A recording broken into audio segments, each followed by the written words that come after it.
Hey, this is Margaret Nemo Holland with enCircle. How are you, Kat? I am great. It's so good to talk to you again. I hope that you had a really wonderful Thanksgiving. Oh, I did. It was great with my family, and I have another family here I'd like to introduce you to. Oh, We have please. Randall and Lynette Hall Uh-huh. and their daughter, Talia. Hi, So y'all. this is, Hello. Hi. How's everybody? Good. Doing peachy. Well, tell me Yeah. tell me just a little bit about the program and what we're doing with enCircle. sure. Well, enCircle provides a lot of different human services all over Virginia, but we have a wonderful treatment foster care program right here in Richmond. Uh-huh. And the Hall family has been part of that program with us. So Randall and Lynette joined us and got trained as treatment foster parents. Wow. And yeah, so they went through our training and have worked with us. And right at the beginning of the pandemic, actually, Oh, wow. right before everything got locked down, they had a child placed in their home, Talia. And Oh. so this has worked out into a wonderful story, which I would, just love for them to share with you. Oh my gosh, I love this. I thank you so much for sharing this. Tell us, pardon me, start at the beginning. Tell us how it all started. Um, well, I guess I can start. Okay. This is Lynette. Uh-huh. Randall and I wanted to open our home up to bring a child in. And like she said, we went through all the training. We had been foster parents before with another agency, but just weren't very happy. So we came to enCircle, at the time Lutheran, but now enCircle. Uh-huh. And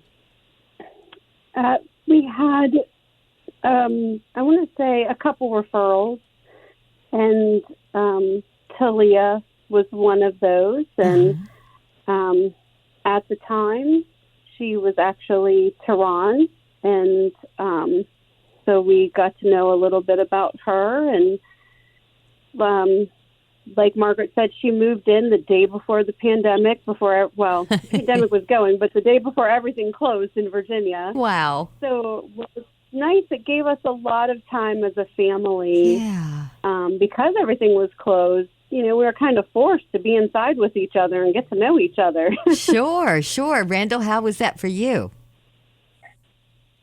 Well, it being right at the start of the pandemic, it was just kind of everybody trying to get used to how everything was going to work. Yeah. So, like she said, it was, we were on vacation the week before, and Oh, then we my. knew we had to get back because of this placement. Right. And then while we're coming back, everything's shutting down, and the stores don't have stock of anything. And Yeah.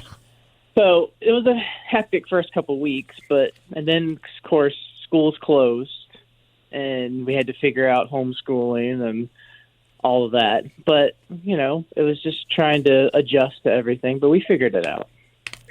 Well, let's see. Now I was going to talk to the young lady. You're 13, is that right? No, I'm 14 now. Oh, you're 14. You had a birthday since I got this information. When's your birthday? October 22nd. Oh, well, happy birthday. So how was it for you? Was it scary going to a brand new family and not knowing what's going on? Yeah, but I been to two families Yeah. since then, and it was kind of normal, but Right. a little scary. Well, I mean, and with the pandemic and everything, it was like, wow. So what did you think when you first met them? Were you like, yay, they're nice? I was a little hesitant Of about course, it. Of course. Because you wouldn't know, But- right? Yeah. So tell me, since then, since you first moved in, how is it now? It's much better now. Yeah. We're like an actual family now. Yeah. And it's just like a normal family. Oh my gosh! So you do the normal things. You all have your you have your rules and your things you can and can't do and all that, right? Yeah. Typical life as a And teenager. Kat, I think, exactly. I think one of the things that is so great about the Halls is that they really approach fostering with an open mind. Mhm. And Randall, I've heard you say before, and I think it's so true, you have to accept the child who is placed in your home rather than try to mold that child into your preconceived notion of whatever age child it is. So I think that has really, I'm sure that helped you during the pandemic when we were all thrown for a loop, but then also having a child you didn't know come into your home. I think your flexibility and acceptance is a really important component of having a successful foster care placement. Yeah, so maybe you could talk a little about that. that's a big step of that because you have to look at it differently. So. Right, right. And what about you, Lynette? How was all this for you? It was really exciting. I'm surprised Talia didn't say anything about my purple hair because when we met, the very first time we met, I had purple hair, and I think she was like, "Oh, okay." I love it. I love it. Purple hair, that means you're cool. Right.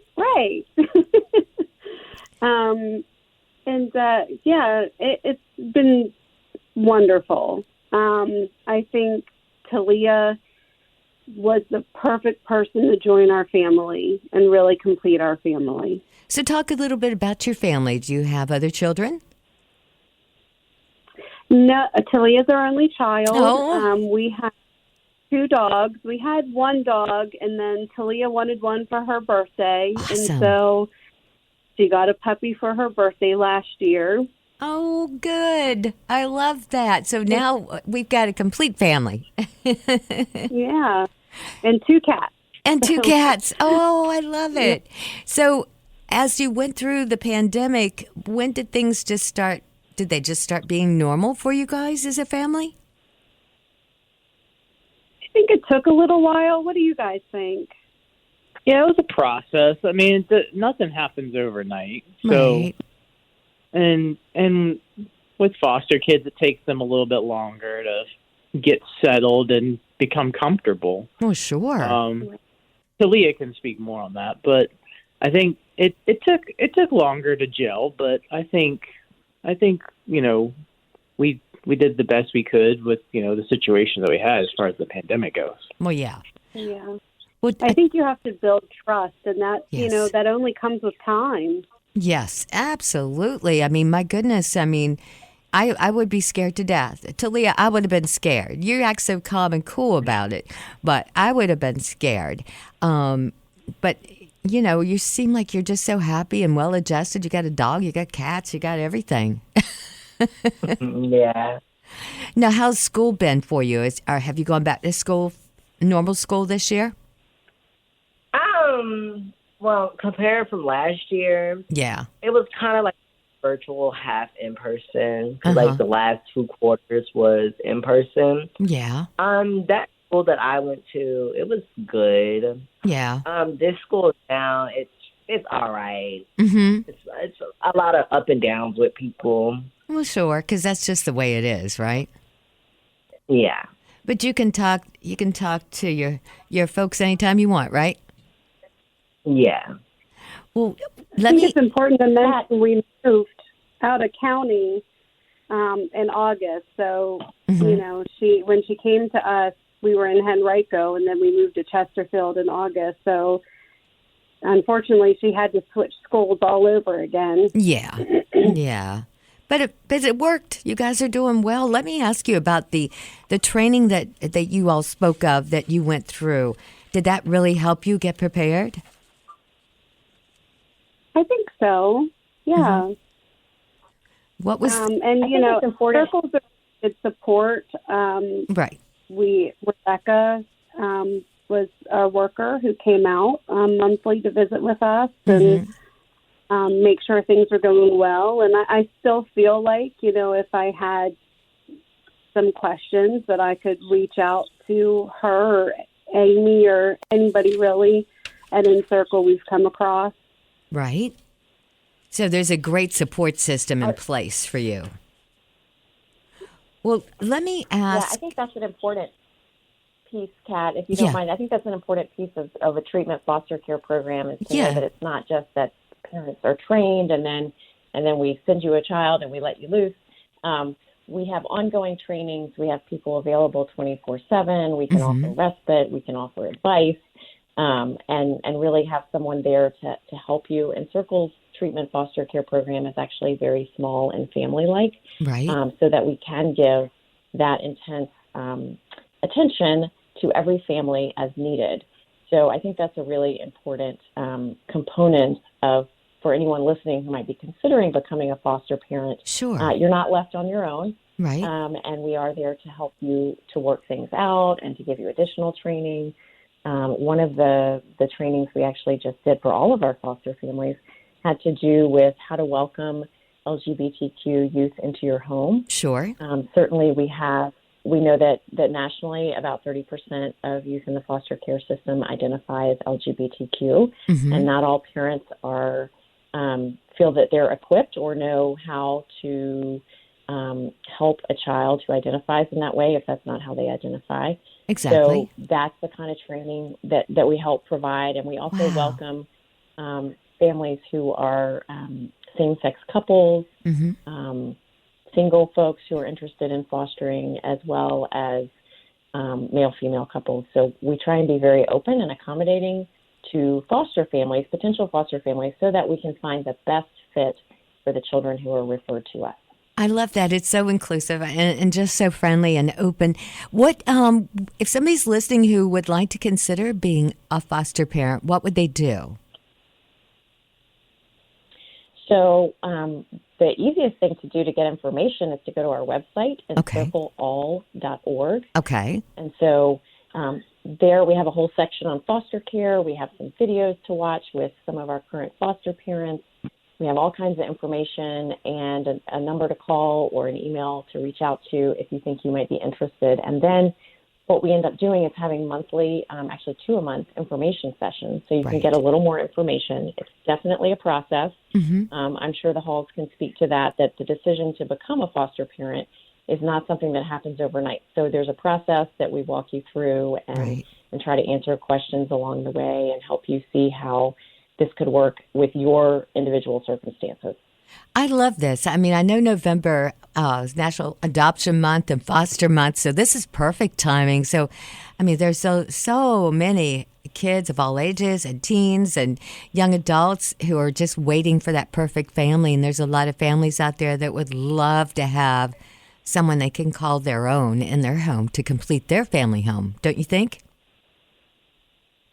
Oh, absolutely. I think we're so excited for Talia and for the Halls that their family feels complete, and we know that there are other families who also have adopted through our program, although there are many other successful foster care placements that don't end in adoption. But the foster foster parents can remain a lifelong permanent connection for a youth who perhaps ends up reuniting with their biological parents or transitions into independent living. But, we all need someone to be able to call and say, I'm in a jam. What do I do? Please help me, or I need a listening ear. And so many of our foster parents serve that role for young adults now who have been through their home. And even if it didn't end in adoption, there's still that permanent loving connection. And that's what we're after. Well, I love this story, and I just want to thank the Halls so much for sharing. And you have a special child there with you who's now a teenager completely, 13-year teenager, but 14, Yeah. Yeah. That's funny. When we first got into this, we had said, okay, 8, we were kind of looking for a child 8 or younger. And then we said, okay, maybe 10 or younger. And then we got the call about Talia, who was 12. And we were like, okay, let's do it. I love it. And Talia, what's your dog's name that you got for your birthday? Her name is Aaliyah. Oh, I like that. You guys go together. And what are you planning to do or looking forward to for the holiday season? I don't know. Hang out with family. No. See? Family. Family's what it's all about, you guys. You're doing something right. You're doing something special and extraordinary, and you all are wonderful. Thank you. Thank you so much. To the Halls, anything you want to say in closing? No, I would, if you're considering it at all, becoming a foster parent, contact enCircle. They'll connect you to the right people. Well, it's all about family. It's all about love, and you all are a very important part of this. So thank you very much. Thank you. Thanks, Kat.